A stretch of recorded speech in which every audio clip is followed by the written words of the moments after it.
retrouve pour un nouvel épisode d'SOS Mila et je suis toujours en compagnie de Fidji. Hello. Donc juste avant de commencer, moi je voulais quand même remercier toutes les personnes qui nous envoient des emails. Moi, même nous, je pense que ça nous touche énormément et merci de partager ça avec nous. On sent vraiment toute la sincérité en vous et ça nous fait énormément plaisir. SOS Mila vous est offert par Luxéol, une gamme spéciale cheveux si vous voulez une chevelure de rêve. Vous pouvez d'ailleurs bénéficier de moins 10% avec le code COEUR10 sur le site qui s'inscrit juste en bas. J'ai rencontré un mec sur un site de rencontre, tout était magique dès le premier rendez-vous. On a couché ensemble et on s'est fréquentés pendant 2 mois. Je pensais vraiment qu'on vivait une belle histoire et là, depuis une semaine, plus aucune nouvelle. Du jour au lendemain, je lui ai envoyé 4 SMS et appelé 2 fois, mais toujours rien. Est-ce que je dois laisser tomber? Waouh! Eh ben... Pas évident. Moi, je connais pas mal de garçons qui fonctionnent malheureusement un peu comme ça. Il y en a C'est triste, beaucoup même. Mais ça existe. Quand tu dis « est-ce que tu dois laisser tomber ?» Oui. Clairement, oui, parce que c'est quand même à lui de revenir vers toi. Tu ne vas pas lui courir derrière. L'amour, ça ne se mendie pas. Souvent, les garçons, ils s'en rendent compte bien plus tard. Nous, on est là en dépression et ensuite, eux, ils reviennent, voilà, comme ça, comme si de rien n'était. Et ben, c'est lui qui s'en mordra les doigts. Et je pense que tu mérites mieux que ça. Complètement. S'il revient, c'est simple, fais-le galérer. Ma meilleure amie vient de se séparer de son copain avec qui elle était depuis 6 mois. Il m'a fait comprendre qu'il me kiffait. Alors là, no way. Et moi aussi, je l'aime bien. J'aimerais me mettre avec lui, mais j'ai peur que ma meilleure amie m'en veuille. Alors effectivement, elle va beaucoup t'en vouloir. Surtout que tu dis que ta meilleure amie vient de se séparer, donc c'est très frais.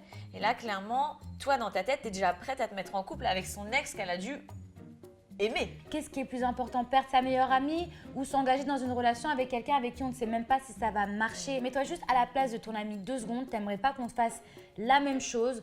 Donc prends un peu de recul, on est je sais pas combien de milliards d'êtres humains sur Terre. Je pense quand même, sans te juger, que tu peux trouver un autre garçon que le copain de ta meilleure amie. Coucou Mila, moi je ne me trouve pas très belle, j'ai un gros nez et j'ai pas un visage très joli.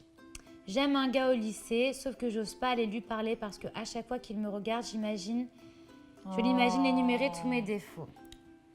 Bon, alors, ma chérie, si tu te vois moche, moi je suis sûre que tu es très belle, mais la confiance en soi, l'assurance, le sexe appeal, comme on dit, c'est 50% du travail, c'est nous. C'est sur nous-mêmes.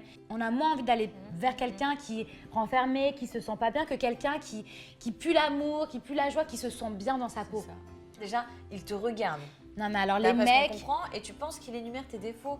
Il faut savoir une chose, les garçons ne se rendent pas du tout compte des défauts que nous, on voit. C'est-à-dire que déjà, même quand on change de couleur, parfois ils le remarquent même pas.